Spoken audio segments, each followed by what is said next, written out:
যে ছাত্র নেতারা যারা যমুনার সামনে অবস্থান কর্মসূচির ঘোষণা দিয়েছে তাদের অবস্থান কর্মসূচি প্রত্যাহার করলেন।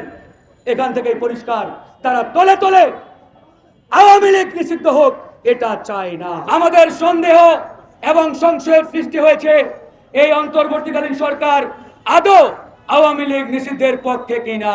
বিএনপি, জামাত ইসলাম, গণ অধিকার পরিষদ সহ বাংলাদেশের প্রত্যেকটি রাজনৈতিক দল আওয়ামী লীগ নিষিদ্ধের পক্ষে।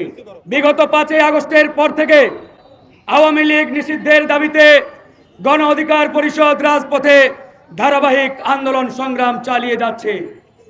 কিন্তু অত্যন্ত দুঃখের বিষয়, পরিতাপের বিষয়, আওয়ামী লীগ নিষিদ্ধের প্রশ্নে এই অন্তর্বর্তীকালীন সরকার 9 মাস পেরিয়ে গেলেও চূড়ান্ত সিদ্ধান্ত আমাদের জানাতে তারা পারে নাই।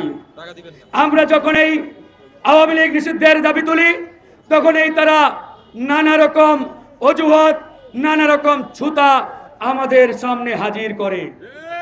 কিছুদিন আগে তারা বলার চেষ্টা করলেন বিএনপি আওয়ামী লীগ নিষিদ্ধ চাই না, এই কারণে আমরাও আওয়ামী লীগ নিষিদ্ধ করতে পারি না।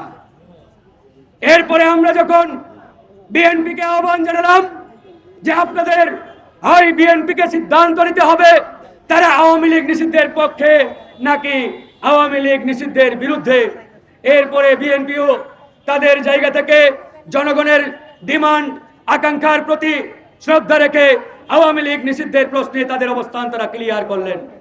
তারা গতকালকে বলেছেন এই অন্তর্বর্তীকালীন সরকার আওয়ামী লীগ নিষিদ্ধ করলে তাদের কোনো বিরোধিতা থাকবে না কিংবা তারা এখানে নেতিবাচক কোনো মন্তব্য করবে না।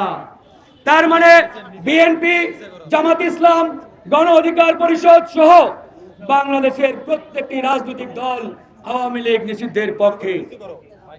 এখন হঠাৎ করে আমরা লক্ষ্য করছি এই অন্তর্বর্তীকালীন সরকার আওয়ামী লীগ নিষিদ্ধের প্রশ্নে নীরব দর্শকের ভূমিকায় তারা লিপ্ত।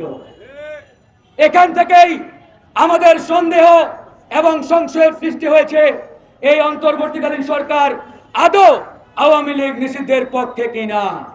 প্রিয় বন্ধুগণ, আপনারা গতকালকে দেখেছেন এই আন্দোলনের একমাত্র হকদার দাবিদার যারা করে থাকে সেই সমন্বয়করা যমুনার সামনে আন্দোলনের ডাক দিয়েছিল। তারা ঘোষণা দিল আমাদের জীবন চলে যাবে, আমাদের জীবন যদি চলেও যায় তারপরেও আওয়ামী লীগ নিষিদ্ধের ঘোষণা ছাড়া আমরা প্রধান উপদেষ্টার বাসভবন কিংবা যমুনার সামনে আমাদের অবস্থান কর্মসূচি ছাড়ব না। তখন অনেকে আমাদের গণ অধিকারকে বারবার আহ্বান জানালেন, ভাই আপনারাও তাদের সাথে একত্রিত হন, তাদের আন্দোলনে সামিল হন। আমরা ঠিক তখনই বলেছিলাম এই যে ছাত্র নেতারা যারা যমুনার সামনে অবস্থান কর্মসূচির ঘোষণা দিয়েছে এদের উপরে আমাদের কোনো বিশ্বাস নেই, এদের উপরে আমাদের ন্যূনতম কোনো আস্থা নেই। কারণ এরা জনগণকে ডেকে আন্দোলনের ঘোষণা দিবে, এরপরে সরকারের একটা ফোন কল পেলে আবার আন্দোলন গুটিয়ে তারা বাড়ি ফিরে যাবে। আমরা যে আশঙ্কা করেছিলাম সেই আশঙ্কাটি বাস্তবায়ন হয়েছে। আপনারা গতকালকে দেখেছেন বিকালের মধ্যেই তারা যমুনা ছেড়ে দিয়ে তারা সবাই ফিরে গেছে। দেশ জুড়ে তোলপাড় ওয়ালটন ফ্রিজ কিনে আপনিও হয়ে যেতে পারেন মিলেনিয়ার। কিন্তু আমাদের প্রশ্ন এই যে তারা যমুনার সামনে অবস্থান নেওয়ার ঘোষণা দিয়ে আবার যমুনার সামনে তারা তাদের অবস্থান কর্মসূচি প্রত্যাহার করলেন, এখান থেকেই পরিষ্কার তারা তলে তলে আওয়ামী লীগ নিষিদ্ধ হোক এটা চায় না।